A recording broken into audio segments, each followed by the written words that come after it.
ایک میری طرح کا دیندار تھا جو چہرے کا تو نیک تھا، اندر پتہ نہیں کیا کچھ تھا. ایک طوائف گزر رہی تھی، اس نے اس کو تبلیغ کر دی. کہنے لگا بس کر دے، سیانی بن جا. تو کسی دانشور میں لکھا ہے اس نے بڑا سخت جواب دیا. اس عورت نے کہنے لگی بابا میں تو جو ہوں وہ نظر بھی آ رہی، تو بتا جو تو نظر آتا ہے وہ تو ہے کہ نہیں. اس بندے نے چیخ ماری اور بے ہوش ہو کے گر پڑا. لوگوں نے کہا بابا آج کسی صوفی کا کلام سنا ہے جو بے ہوش ہو گیا؟ تو اس نے کہا نہیں، آج طوائف کی بات سنی. طوائف کی. اور وہ عجیب بات کر گئی ہے.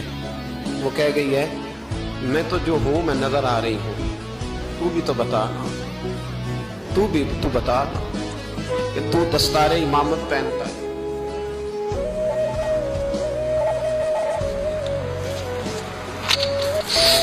تو بتا تو جو کہلاتا ہے تو وہ ہے کہ نہیں. یہ وقال الانسان ما لہا، یہ راز قیامت میں کھلے گا.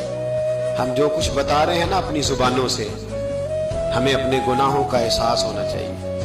ایسا نہ ہو کہ جب سزا ملے تو پھر اس طرح کی ملے کہ دوبارہ کسی کو کوئی منہ دکھانے کے قابل نہ رہے. میرے بھائی یاد رکھیں اور سمجھیں، گناہ انسان کی زندگی کو تنگ کرتے ہیں. میرے نبی پاک علیہ السلام نے فرمایا جب تو جھوٹ بولتا ہے تو تیرے فرشتے کرامن کاتبین سائیڈ پہ ہو کے کھڑے ہو جاتے ہیں. جب تو زنا کرتا ہے تو تیرے اندر سے ایمان نکل جاتا ہے. اور نبی پاک علیہ السلام نے فرمایا جب میری قوم میں ناانصافی عام ہو جائے گی تو قتل بھی عام ہو جائے گا. اور سن لو لکھ لینا یہ حدیث دل کی تختی پر. نبی پاک علیہ السلام نے فرمایا جب میری قوم میں بے حیائی اور بدکاری عام ہو جائے گی تو دو سزائیں اللہ دے گا.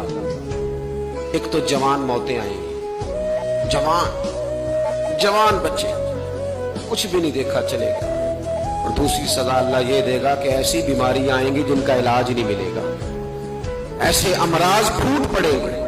بھائی دیکھیں تو صحیح، کہیں ایسا تو نہیں کہ ہم ان عیبوں میں مبتلا ہیں